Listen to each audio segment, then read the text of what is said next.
Las plantas que comen animales parecen estar haciendo las cosas al revés. Se supone que deberían ser indefensas, no agresivas.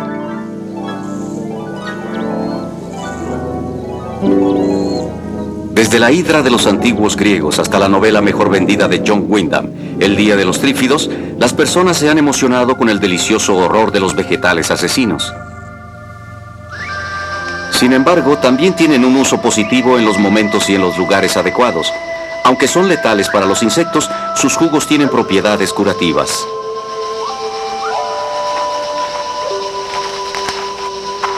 Ahora existe una nueva dimensión.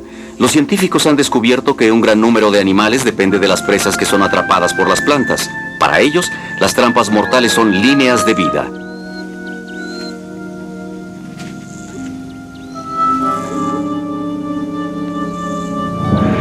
Trampas mortales y líneas de vida.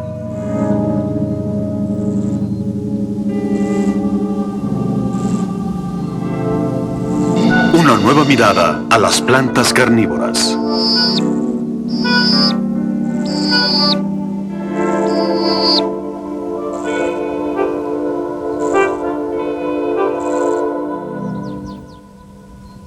Este es uno de los pocos páramos que aún quedan intactos en Alemania.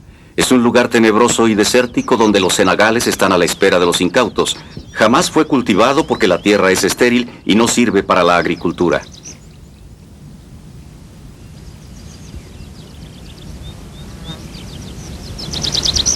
En las orillas del páramo hay raquíticos pinos y abedules, pero al centro, la tierra estéril solo puede mantener con vida a una pequeña capa de hierbas y de musgo y a las plantas asesinas.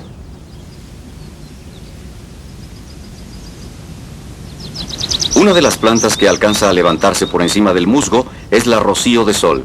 Sus brillantes gotas atraen a los insectos voladores, pero muy tarde descubren que las gotas no son de un nutritivo néctar, sino de un viscoso pegamento.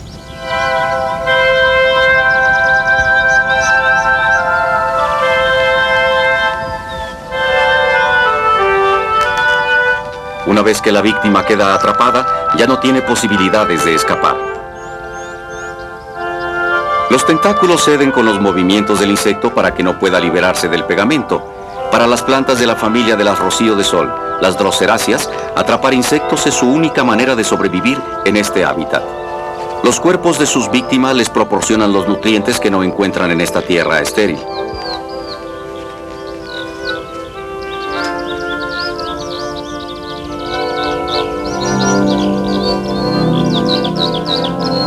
Una vez que la planta ha atrapado al insecto, su jugo digestivo hace el trabajo. Estas flores amarillas en el pantano del Senegal son de la utricularia, otra planta que atrapa insectos para complementar la escasa provisión de minerales del agua ácida. Sus tallos submarinos tienen hojas especializadas que atrapan pequeños crustáceos y larvas de mosquitos de una manera muy ingeniosa.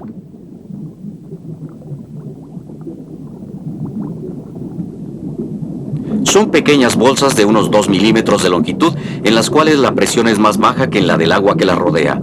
La angosta entrada conduce hacia la trampa y cuando algún animal toca el gatillo, la puerta se abre absorbiendo un poco de agua y con ella a la presa. Aún en cámara lenta, es demasiado rápido para verlo.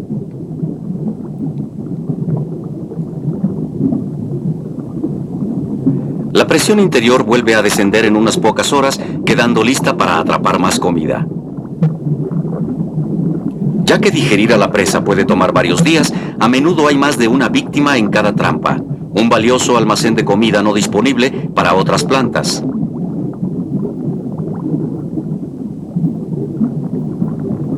Las trampas en el agua funcionan bien, pero algo más sorprendente es que la utricularia puede vivir en zonas semidesérticas e incluso con más alimento que aquí. Uno de sus principales refugios es Australia, donde hay más de 50 diferentes especies. Las plantas aparecen en el invierno cuando las tierras planas quedan inundadas durante meses. Son conocidas como enaguas rosas. Las flores crecen en pequeños brotes rojos, a menudo cubiertos de polvo. Estas pequeñas trampas pueden funcionar tanto en la tierra seca como bajo el agua, aunque aquí las presas normalmente son larvas y gusanos. Las plantas sobreviven del alimento bajo la tierra.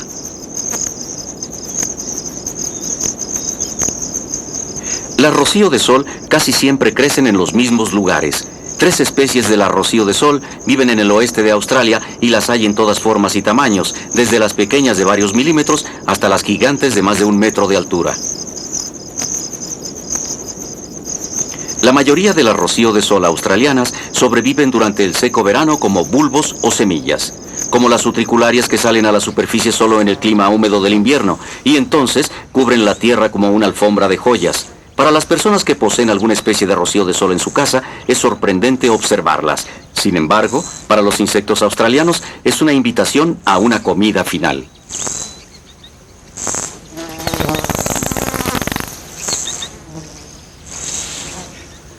El pie de canguro, una de las especies más distintivas de Australia, aquí se ve ayudando a trepar a una Drosera macrantha.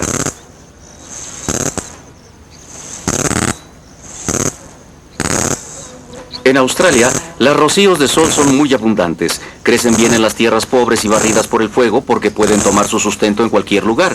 Se les reconoce como pioneras de la vegetación, ya que son las primeras plantas que aparecen en las tierras que han sido quemadas. Sus tubérculos sobreviven al fuego bajo la tierra, emergiendo después de las primeras lluvias para trepar en busca de la luz.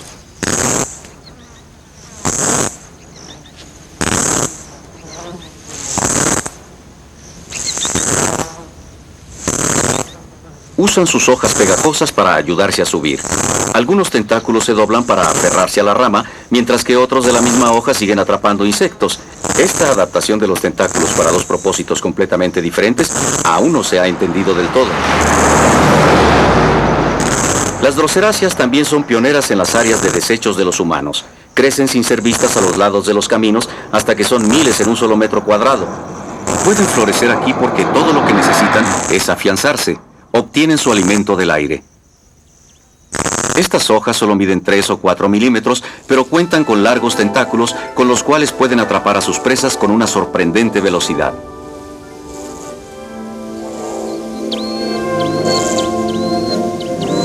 Algunas rocío de sol enanas tienen un modo poco usual de crecer.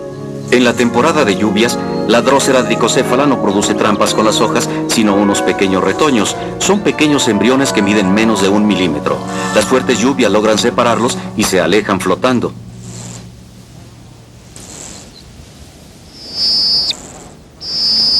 Los retoños son perfectos rocíos de sol en miniatura, con hojas, raíces y una reserva de alimento. Podría decirse que esta especie produce críos vivos.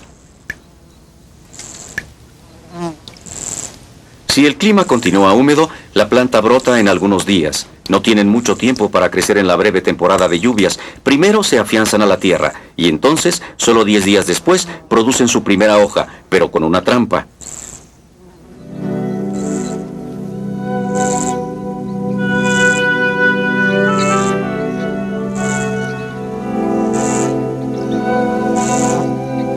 No obstante que la tierra es pobre y arenosa, este rápido cambio les permite empezar a desarrollar flores rápidamente, las cuales producen semillas igual que las otras plantas.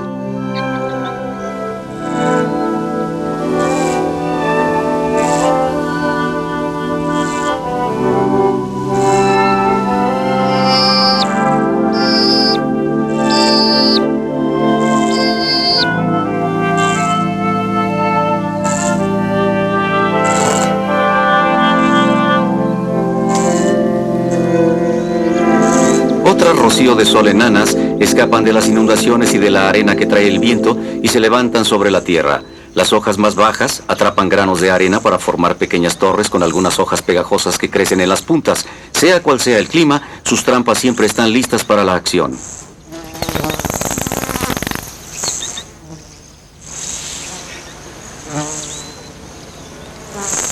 Alimentarse de insectos, aunque no de grandes arañas, le ayuda a las dróseras a sacar un máximo de beneficio de la corta temporada de crecimiento en esta tierra pobre. Pero algunas plantas carnívoras también crecen en tierras fértiles. En un lugar como este, las plantas pueden crecer perfectamente bien sin ayuda de los insectos. Sin embargo, existe una excepción, la extraña planta odre o de vasija australiana, muy lejanamente relacionada con otras plantas insectívoras. Esta puede sobrevivir solo porque el área a menudo es quemada. Las plantas solo tienen 10 centímetros de altura. Sin el aire y el fuego pronto serían arrasadas por la vegetación que las rodea. Esta es otra planta que tiene un rápido desarrollo. Crece y se reproduce apenas algunas semanas después del fuego, antes de que las plantas más altas las cubran con su sombra otra vez. Se alimentan principalmente con hormigas.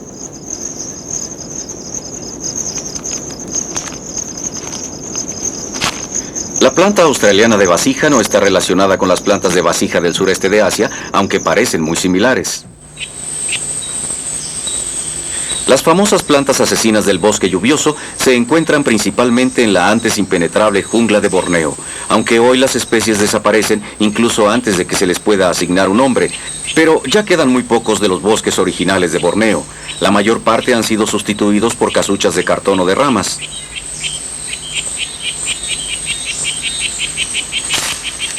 Algunos cazadores alguna vez vivieron en estos bosques, pero su modo de vida está desvaneciéndose y con ello su conocimiento sobre los recursos de la jungla, especialmente sus usos médicos.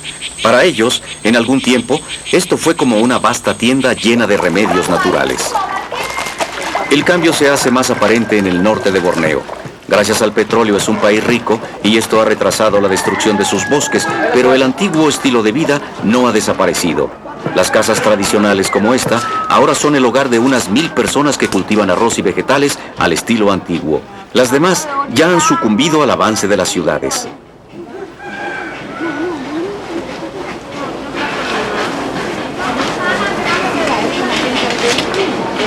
En otros tiempos, las personas regularmente cazaban en el bosque y apuntaban sus cerbatanas hacia las ardillas, las aves, los cerdos salvajes y los monos.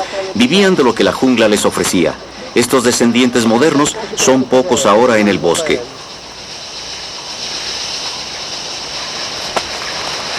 Salan, el jefe de la aldea, planea enseñar a la siguiente generación una parte de los antiguos conocimientos. Con su yerno Dilak y algunos de sus muchos nietos, él se ha propuesto mostrar el uso de la perioquera, una planta de vasija cuyos bulbos contienen hasta 1 litro de jugos digestivos.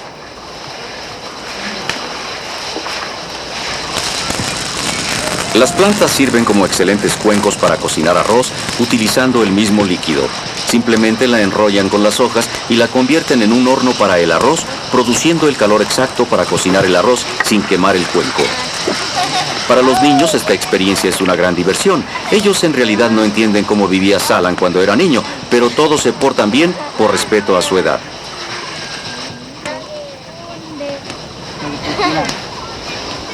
Para alimentarse durante los viajes, los cazadores solían llevar estas plantas con arroz hervido, lo cual era un almuerzo perfecto.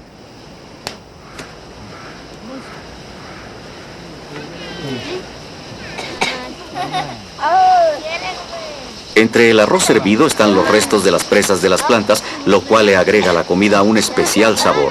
Después de dudarlo por un instante, a los niños acaba por gustarles.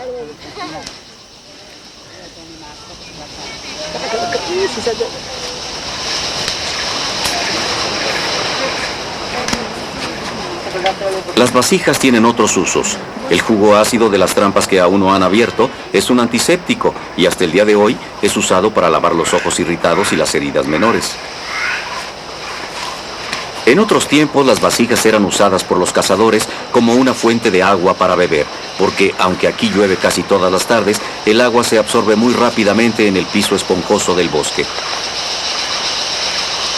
Aquí siempre hay o demasiada o poca agua. Existe el riesgo de que la lluvia diluya los jugos digestivos de las plantas, por eso es fácil asumir que la tapa sobre las vasijas es para que nunca entre la lluvia. Para algunas especies esto es verdad, pero una inspección a la gran variedad de este grupo de plantas muestra que algunas de ellas parecen estar diseñadas para almacenar agua. En la temporada seca podría no llover durante semanas y entonces la principal función de las vasijas es guardar el agua. Investigaciones posteriores han revelado que la presa es digerida principalmente por microorganismos y que las plantas aprovechan los productos secundarios. Mientras más personas estudian estas plantas en su hábitat natural, más sorpresas encontramos en ellas y también más preguntas para las cuales aún no hay respuestas satisfactorias. Es verdad que a menudo crecen en tierras pobres en nutrientes, pero no están solas. Otras plantas también florecen aquí sin que necesiten de los insectos para vivir. Esta planta trepadora de vasija utiliza la vegetación como soporte para sus trampas de insectos.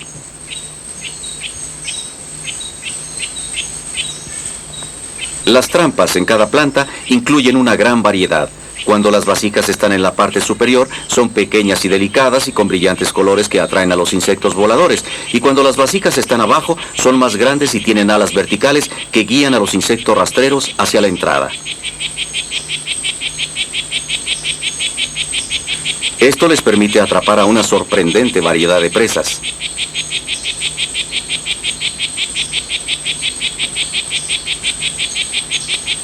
El líquido de las vasijas tiene una tensión muy baja en la superficie y los insectos se hunden muy fácilmente para ser digeridos durante los pocos días siguientes. Las plantas con vasijas se dan en casi todos los lugares del sureste de Asia. Con sus adaptaciones han colonizado hasta las áreas más extremas, donde la mayoría de sus competidores no pueden sobrevivir, como en este páramo en las tierras bajas del norte de Borneo. Sus raíces no son esenciales para su supervivencia y la escasez de oxígeno en el pantano difícilmente las afecta, aunque sí mata a los árboles de los alrededores. Los pantanos y los páramos son ideales para las plantas que pueden conseguir su propio alimento y para aquellas que pueden usar el agua ácida deficiente en minerales. Muchas plantas insectívoras viven en tales lugares, como aquí, en Okefenokee, en Florida, Estados Unidos. En este paisaje anegado, sobre las pequeñas islas de vegetación, crecen las plantas de vasijas de trompeta, las cuales son más grandes que otras plantas de su familia que crecen en las cercanas tierras arenosas. El borde de la trompeta está cubierto con glándulas de néctar, las cuales atraen principalmente a las hormigas y a los insectos voladores. Estas avispas son buenas para volar y son diestras trepadoras, pero una vez que resbalan hacia la panza de la planta, ya no tienen escapatoria.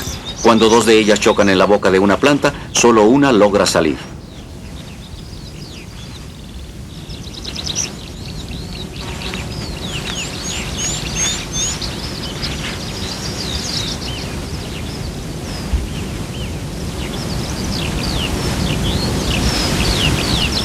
Las plantas de vasijas de trompeta blanca de Norteamérica atraen a los insectos con rojas e incitadoras capuchas que se ven como flores. Hay néctar disponible en ellas, pero tiene un precio.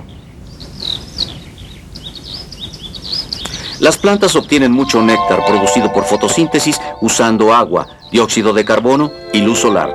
Pero lo que les falta para crecer son los minerales, los que obtienen de sus visitantes.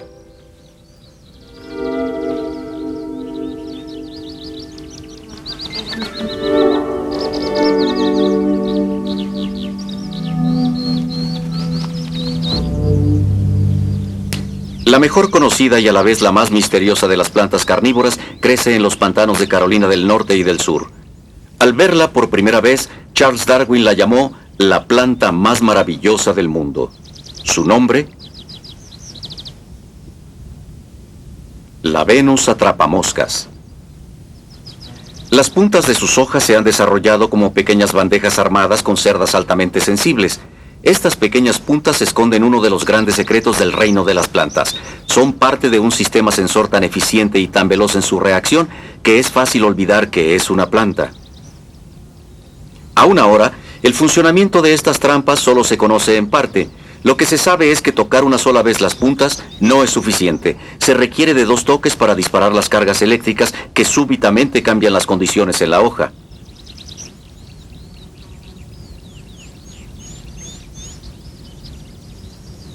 Como sea que funcionen, lo hacen con una precisión mortal.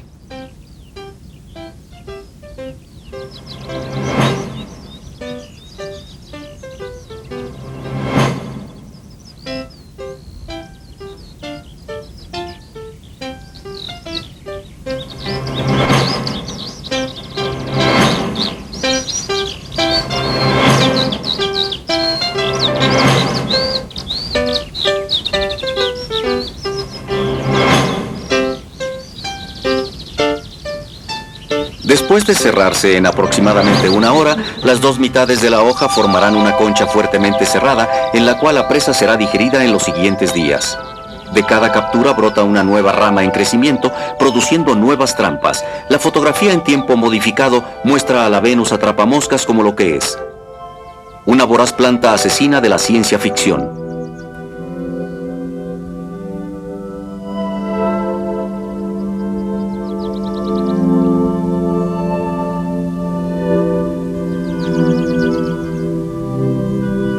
Las plantas están en peligro justamente por ser tan fascinantes. Sus hábitats han sido explotados por el comercio y solo han quedado unos cuantos grupos. El cultivo de plantas insectívoras es difícil, costoso, lento y durante un largo tiempo solo ha sido el terreno de algunos especialistas dedicados.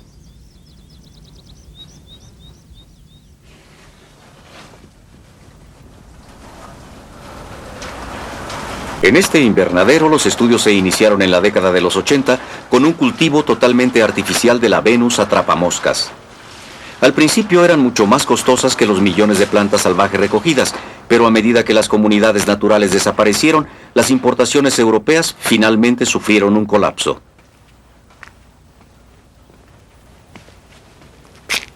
Wir kultivieren diese Sämlinge inzwischen nicht mehr hauptsächlich für den Verkauf, denn dafür wären sie Thomas viel zu Caro, teuer. el iniciador de la idea, no tardó en cultivar estas plantas para venderlas. Hoy están lejos de ser costosas. Este es el grupo seleccionado del cual se elegirá a las mejores para su reproducción en un cultivo de tejido estéril. En los platos Petri, las pequeñas conchas crecen por miles bajo la luz artificial. Después son colocadas en tubos giratorios que contienen los nutrientes. Después de un año se pueden producir miles de plantas idénticas con las células de un solo espécimen seleccionado. Esto es mucho más rápido que producirlas con semillas, así que pueden ser vendidas a precios bajos como plantas de jardinería. Esto protege la variación genética de la comunidad salvaje, la cual es esencial para la conservación de las especies y tal vez algún día esto ponga fin al comercio de todas las plantas salvajes. Dies sind Jungpflanzen von Drosera regia, der größten Sonnenblume. Caro fue el primero en producir grandes números de Drosera regia, la verdadera rocío de sol. Es la más grande del mundo, con hojas que pueden medir hasta medio metro de largo. Como es de esperarse, tienen una gran demanda entre los coleccionistas. El cultivo de tejido significa poder cubrir la demanda, dejando que la única colonia natural que queda de la especie siga intacta. La cuna de las rocío de sol está aquí, en este remoto valle de la región de Cabo del Sur, en África. Este es el único lugar en donde siempre se han encontrado, y para el Dr. Caro es un lugar de peregrinaje constante. Las plantas reaparecen al principio de la primavera y en el verano medirán hasta 1 metro de largo. Hace 5 años, él contó 350 plantas, pero ahora solo encontró 250.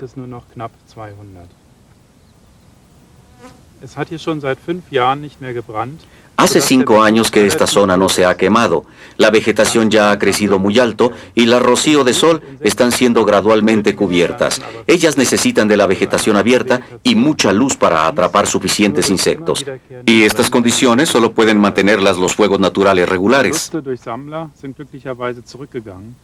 La pasión por coleccionarlas, por suerte, ya está pasando, debido a que la gran producción satisface la demanda del comercio, pero esta última colonia depende para su supervivencia de un solo retoño. Si llegaran a tomar el agua para beber o para irrigación, sería el fin de estas plantas en su estado salvaje.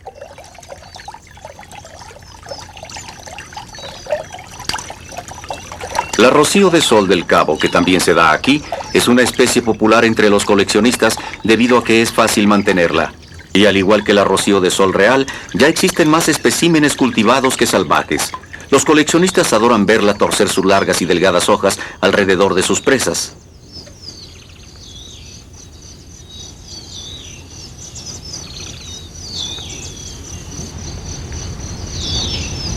Esta región es bien conocida por sus incendios forestales y aproximadamente cada año un pequeño infierno de fuego se presenta.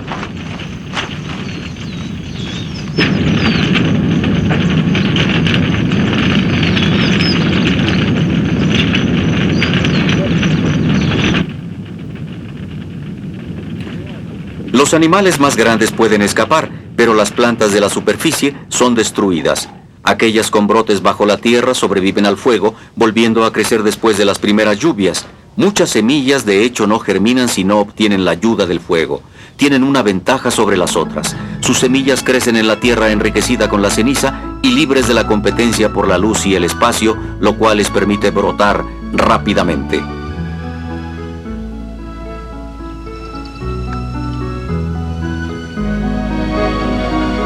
La carrera por los tres elementos esenciales, luz, espacio y nutrientes, vuelve a comenzar y las plantas carnívoras inician un nuevo ciclo con una gran fuente de comida adicional.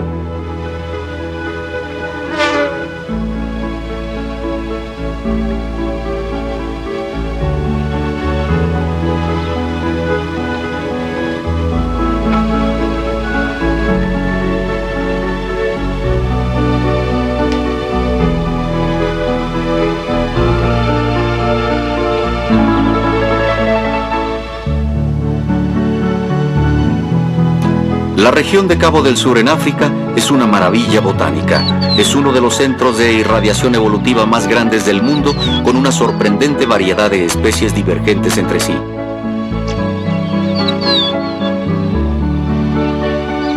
Entre ellas está un misterioso grupo, el cual ha dado lugar a grandes debates sobre plantas carnívoras.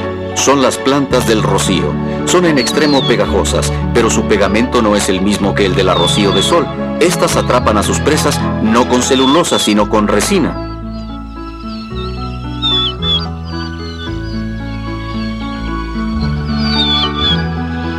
Hay solo 2 especies de plantas del rocío y viven en mundos muy diferentes. De estas especies, la Roridula gorgonia vive solo en las regiones costeras pantanosas y su otra especie gemela se encuentra en las regiones calientes semidesérticas. Incluso en las tierras altas más remotas, estas peculiares plantas están en un gran peligro. En los últimos 10 años, 2 de los 5 lugares conocidos han desaparecido totalmente debido a la prevención del fuego. Sin fuego, la Roridula no puede establecer nuevas colonias.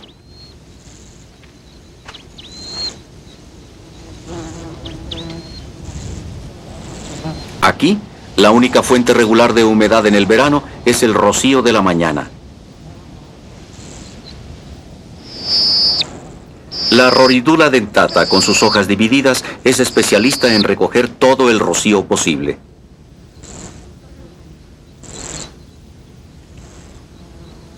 El rocío se evapora por completo 1 hora después del amanecer, pero estas plantas son expertas en supervivencia. Sus raíces, enormemente largas, alcanzan la humedad hasta en los terrenos más áridos, lo cual les permite crecer hasta que son unos arbustos. Hoy, tristemente, ya no es tan fácil encontrarlas.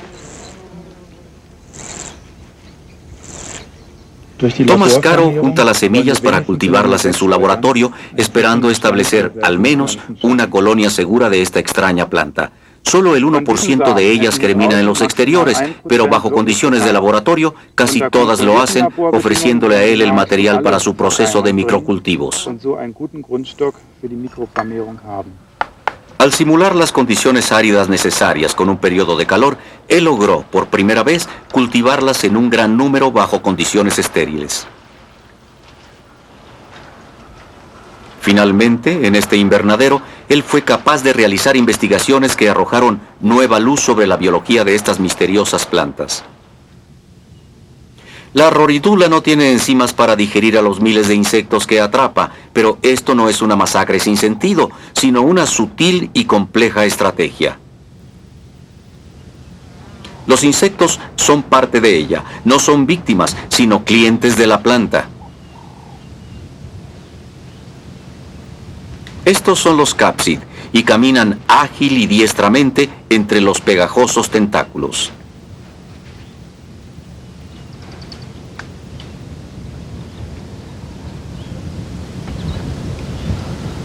Aparentemente pueden quitarse un poco de pegamento, pero en su mayor parte parece que son capaces de moverse por toda la planta sin quedar atrapados y aún nadie sabe cómo lo hacen.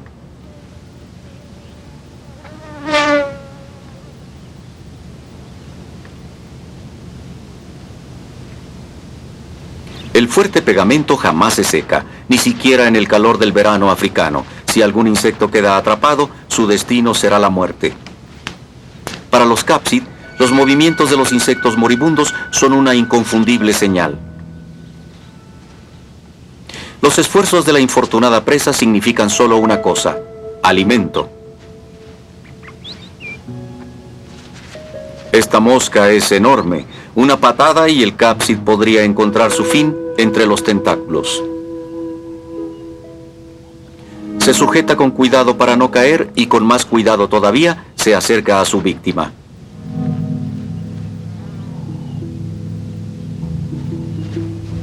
Es como un pigmeo atacando a un elefante con una lanza.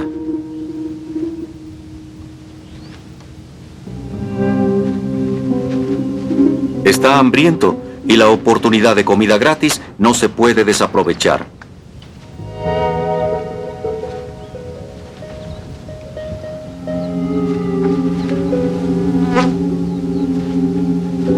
Revisa constantemente si la mosca está exhausta.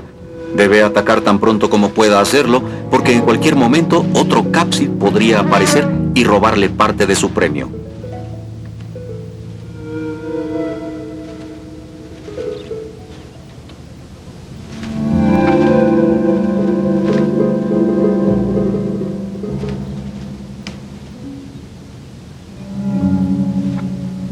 Finalmente, la mosca se rinde. La trompa del cápsid encuentra su blanco y las enzimas digestivas de su saliva paralizan a la mosca. Ahora, absorbe el contenido del cuerpo inmóvil.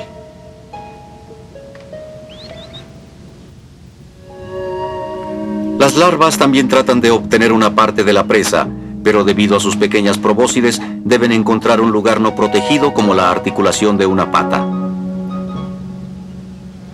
Las larvas se encuentran con más frecuencia en las flores. Durante algún tiempo la gente asumió que las polinizaban, pero ahora parece que la roridula no las necesita para eso. Ella se beneficia de una manera totalmente distinta a la de los depredadores refugiados.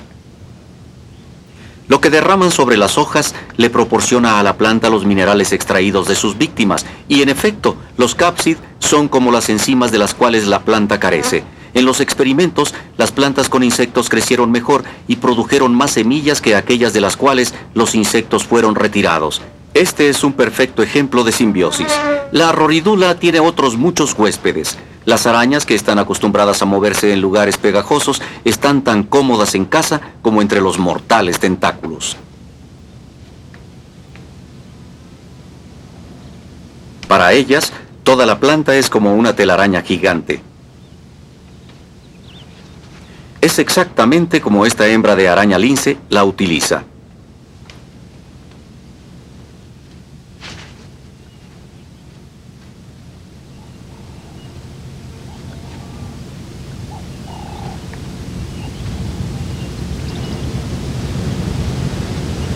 Ella ya ha tejido una red sobre la planta, en la cual puede moverse con rapidez y seguridad sin arriesgarse a entrar en contacto con los tentáculos.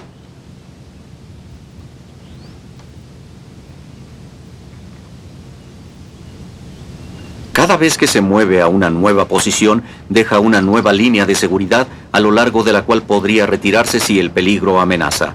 Normalmente lleva a sus presas a su guarida hecha con seda y hojas muertas.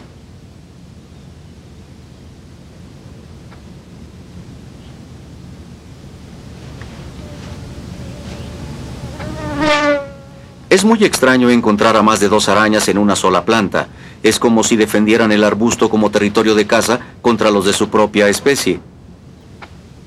Al final del invierno, la temporada de la reproducción comienza. El macho golpea con sus patas delanteras, produciendo una especie de ritmo que calma a la hembra.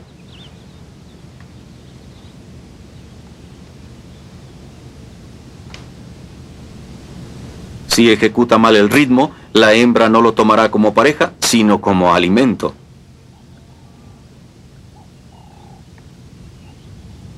Los órganos sexuales del macho son unos bulbos en la punta de los tentáculos de su cabeza, los cuales están llenos de esperma. Tímidamente los limpia una y otra vez. Cada uno ajusta como una llave en el órgano sexual de la hembra. Él tiene que ponerla de buen humor y elegir exactamente el momento correcto para aproximarse. Podría costarle la vida si lo hace mal.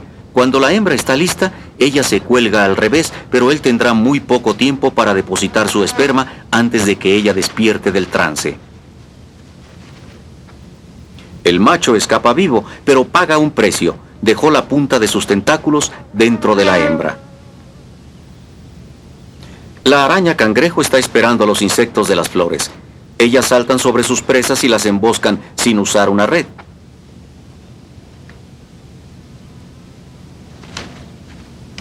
No sorprende descubrir que la araña cangrejo también ha hecho de la roridula su territorio de caza. Las presas llegan aquí fácilmente, en especial en el verano. Para la roridula, todos estos animales son benéficos porque lo que tiran enriquece la tierra año tras año, aunque hasta ahora es poco lo que se sabe acerca de sus relaciones con las plantas. Esta araña de red de embudo es un típico ejemplo. Antes de empezar a filmarla era desconocida para los expertos. Es uno de los muchos nuevos descubrimientos que deberán agregarse al conocimiento de la zoología. Ya sea que viva regularmente o no en la roridula, es una ávida cazadora de insectos. La araña lince también es una especialista.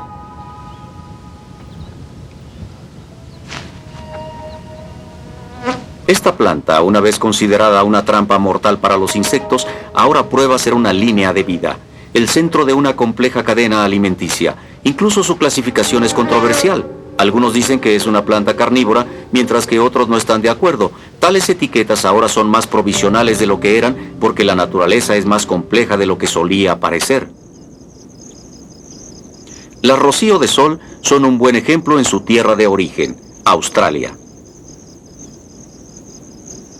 Hace más de 50 años, aquí se encontró una especie de cápside asesino que podía caminar sobre las hojas de la rocío de sol y cazar a los insectos atrapados. Al principio fueron consideradas como curiosidades. Ahora parece que muchas otras rocío de sol comparten su alimento con depredadores especializados. Australia está a 10.000 kilómetros de África y no han tenido contacto hace 200 millones de años. Sin embargo, aquí viven especies diferentes de cápsid en diferentes grupos de plantas y de una manera exactamente igual a la de los distantes parientes de la roridula de África. Durante la filmación se probó por primera vez que ellos también se alimentan directamente de la planta, absorbiendo su savia. Esto es sorprendente porque las enzimas digestivas son producidas en la base de los tentáculos. Los cápsid deberían ser digeridos, pero de hecho ellos pueden beber la savia sin sufrir ningún daño. La planta asesina se convierte de villano en víctima, un miembro perfectamente ordinario de la comunidad en la cual vive. Y de ningún modo son aprovechadas solo por los especialistas. Las hormigas, uno de los grupos más versátiles entre los insectos, logran robar a las plantas sin ninguna adaptación especial. Hablando en forma general, donde existan plantas carnívoras, habrá hormigas que las exploten. Aquí en Australia, con regularidad, ellas patrullan sobre la rocío de sol, una empresa que no está libre de peligros.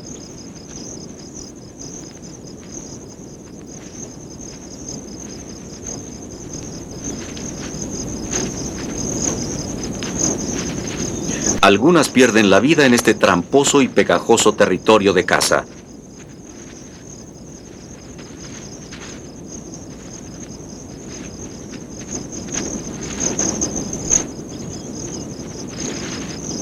Del mismo modo, en la rocío de sol de Australia, la mayor parte de las presas es comida por los cápsid y por las hormigas. Solo una pequeña fracción de ellas queda para la planta, junto con los desechos de los cápsid y de los raros depredadores descuidados.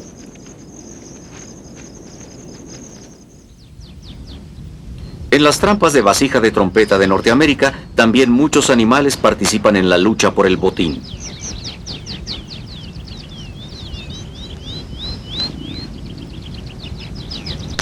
La mantis religiosa ha establecido derechos de cacería en las vasijas, ya que se alimenta de insectos voladores.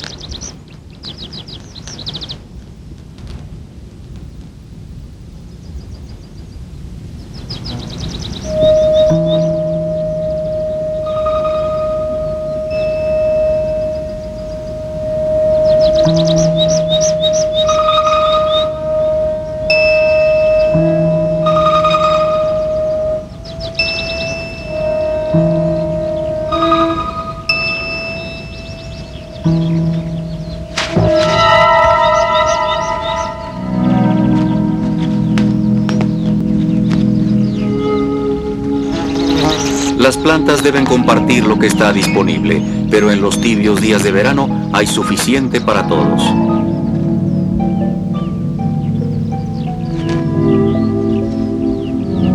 Este terreno de caza tiene sus riesgos para la mantis. Después de todo, las vasijas también están especializadas y pueden ser demasiado resbalosas.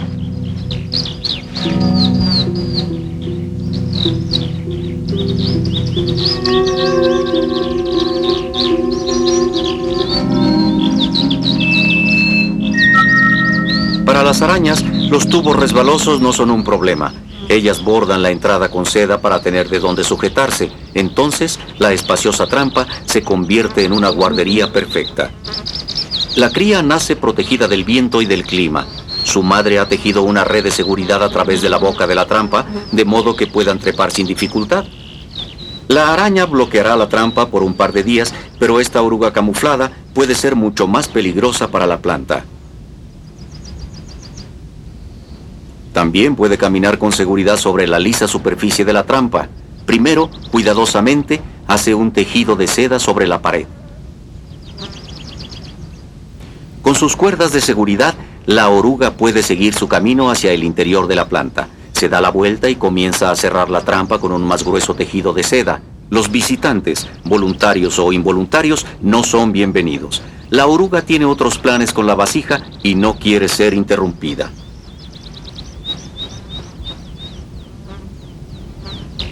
En unos cuantos minutos, la entrada queda sellada con un tenso y brillante tejido.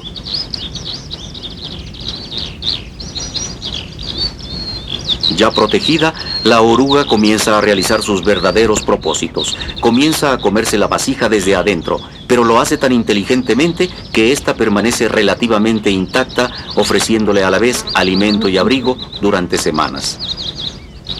Las orugas encuentran su hogar en muchas de las vasijas. Las hormigas, que pueden ser un verdadero peligro para ellas, son mantenidas afuera. Las polillas en las que las orugas se convierten también se sienten en casa en las vasijas de trompeta. Durante el día permanecen bajo la protección de la vasija y salen por las tardes en busca de néctar, incluyendo el que les ofrece su anfitrión. Si se sienten amenazadas, se esconderán en cualquiera de las vasijas cercanas, pero ellas no son las únicas que hacen uso de las trampas. Una araña cangrejo se ha apoderado de esta.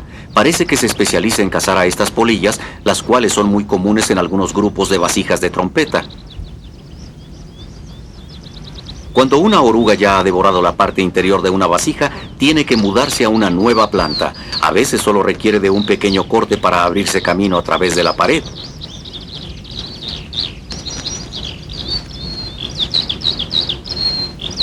Antes de que finalmente se convierta en crisálida, hará lo mismo en 2 o 3 vasijas.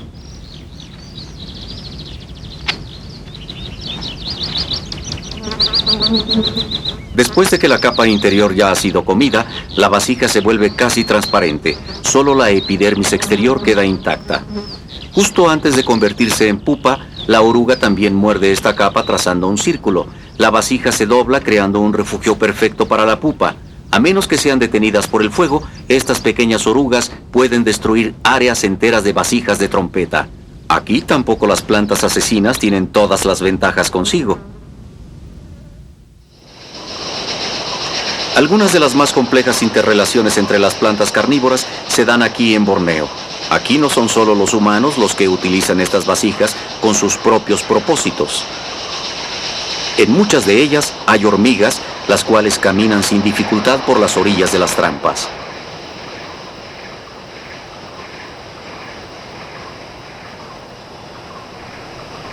Estas se conocen como hormigas tamborileras. Con sus abdómenes pueden lanzar señales para coordinar sus actividades e incluso para alejar a sus enemigos.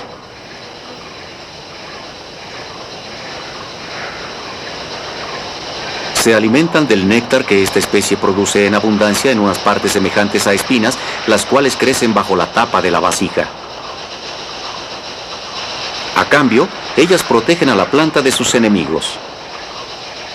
Tales relaciones son bien conocidas entre las hormigas y otras plantas, así que no sorprende saber que también las tengan con las plantas de la vasija. Pero otros animales también hacen uso de las presas atrapadas en las vasijas con una obvia desventaja para la planta.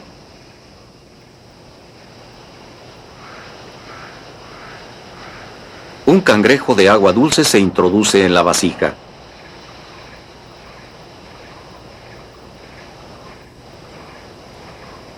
Podría parecer descuidado porque el líquido en la vasija está lleno de enzimas digestivas.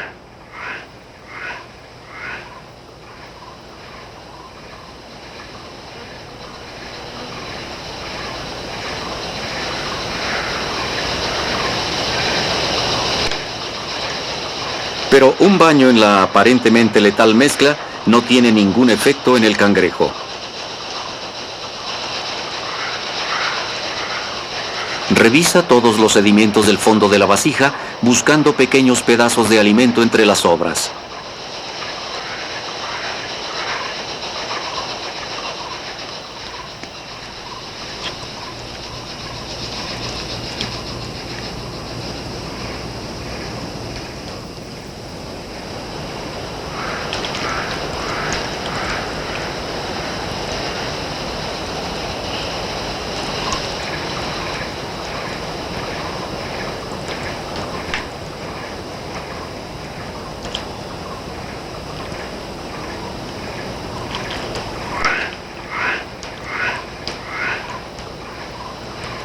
El cangrejo no tiene ninguna dificultad para volver a salir, pero ahora la planta de vasija tendrá que atrapar más presas para compensar la visita del cangrejo. No se sabe mucho sobre la vida de este cangrejo, pero también se le ha encontrado en pequeños estanques de agua fresca, así que posiblemente sea más bien un oportunista que realiza ataques ocasionales en las vasijas. Sin embargo, otros animales se han vuelto completamente dependientes de las plantas. Algunas de las vasijas son guarderías más que trampas mortales. Son más los animales que viven en ella que los que pueden llegar a matar. Muchas de las vasijas contienen larvas de insectos. Cada una de las 80 especies tiene su fauna particular. Hay muchos animales que se encuentran en las vasijas y no en ningún otro lugar.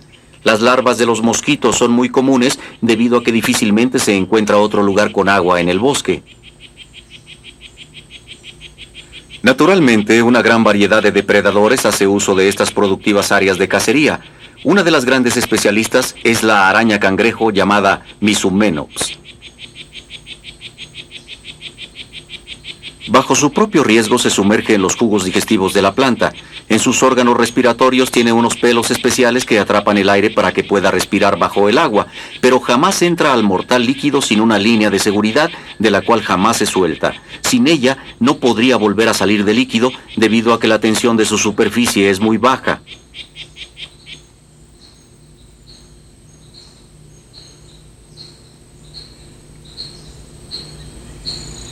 La araña requiere de la línea para volver a trepar por la resbalosa pared de la vasija. Después de todo, la planta evolucionó para que los mejores insectos trepadores no puedan sujetarse.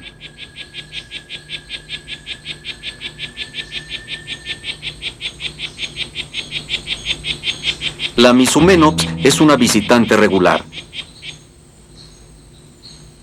Las larvas de mosquitos son una buena fuente de alimento, pero solo para los que pueden sacarlas de su húmedo y peligroso mundo. Las arañas no pueden solo saltar hacia el agua y tomar las larvas. Sin sus líneas de seguridad, jamás podrían volver a salir y en lugar de eso pescan pacientemente desde la orilla.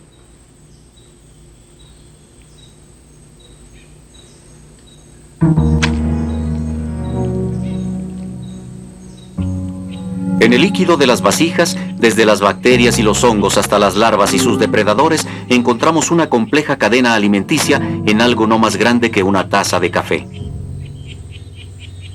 Uno de los ejemplos más sorprendentes de simbiosis se encuentra oculto en esta vasija en los pantanos de las tierras bajas de Borneo.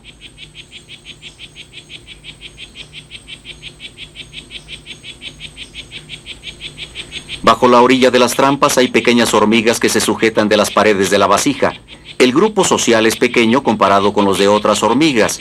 Cada tribu consiste de solo unos 20 animales que viven en una vasija en algún momento.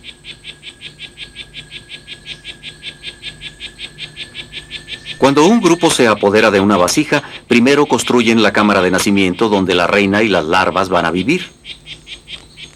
El tallo de las vasijas, de unos 8 milímetros de ancho, es hueco en esta especie y es un refugio ideal para las hormigas. Solo en las primeras etapas de desarrollo del tallo, este puede ser perforado por las trabajadoras.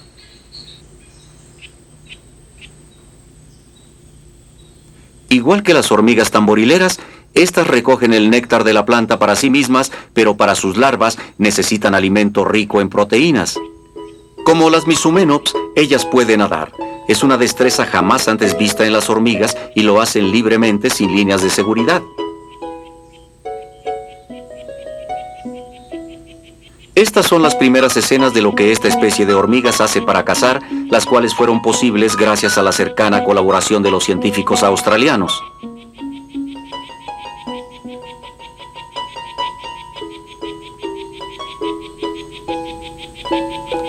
Estas pequeñas hormigas pueden nadar por más de 1 minuto cada vez. Trabajan juntas para sacar presas grandes del agua. Incluso se han visto rodeando larvas de mosquitos en lo profundo de los fluidos digestivos. Los estudios preliminares han mostrado que al cortar a las presas ayudan a que la planta pueda digerir la comida más rápidamente. Esto evita que se pudra, lo cual a menudo infecta a la planta y la mata. Las hormigas encuentran alimento y refugio en estas vasijas durante casi 1 año cada vez y la planta se beneficia de una más sana provisión de alimentos. Esta es solo una de la larga lista de dependencias mutuas y apenas estamos empezando a entender algunas de ellas. Las plantas carnívoras no son monstruos verdes matando insectos inocentes, aun cuando sus capacidades a veces parecen desbordarnos. Ellas son más que eso, son un eslabón vital en la gran cadena de la vida. Ellas toman vida, pero también la dan. Al almacenar alimentos en los terrenos pobres, abren el camino para que otros lo sigan. Cuando mueren, las plantas con menos recursos a menudo hacen uso de los minerales que han almacenado.